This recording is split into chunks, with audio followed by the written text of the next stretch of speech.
Bible says in Luke chapter 10, it says that there was a man also in the same situation like this prodigal son, left Jerusalem and went down to Jericho. Some say he went down. He left this place of safety and peace. Jerusalem, Jeru means city, Salem means peace. So that means he left a city of peace. And we know that the word peace comes from the word shalom, which means nothing broken, nothing missing, nothing lacking.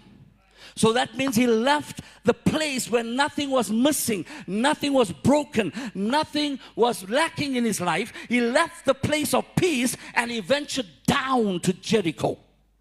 And we also know that Jericho came down, the walls came down. And Joshua said, cursed is he whoever rebuilds the walls of Jericho again. He said, by the foundations that will be laid, it will be laid at the cost of the firstborn child.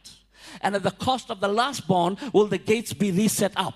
So leaving Jerusalem and going down to Jericho was leaving your place of peace and going down to a cursed place.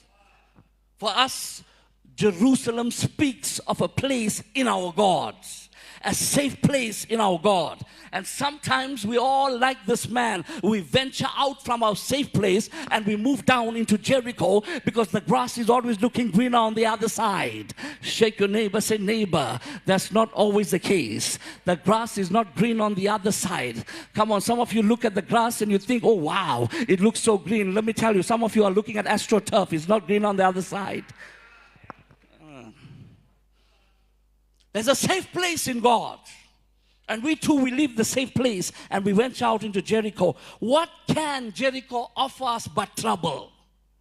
The Bible says that whilst this man was on his way, it says he was attacked, he was stripped, he was beaten, and he was left for half dead. The Bible tells me, John 10:10, that the thief comes to kill, steal, and destroy. Many of us, as we walk away from our secret place, when we leave that secret place, when we leave the sight of God, we wander off, and then all of a sudden, the enemy meets you somewhere down the road. The first thing he's going to do is going to strip you of your salvation. Is going to beat you in life in accomplishing your goals. Then we find that we are beaten down. We find that we are there at the end of the road and we're ready to throw in the towel. We find ourselves like this man. We left half dead by the roadside. There's no one really wants to help you. People just look at us and they turn away. Some will say he deserved what was coming to him. Some will say shame and turn away and walk. Others will not want to be involved or be implicated in your story. But church, I've come with some good news tonight,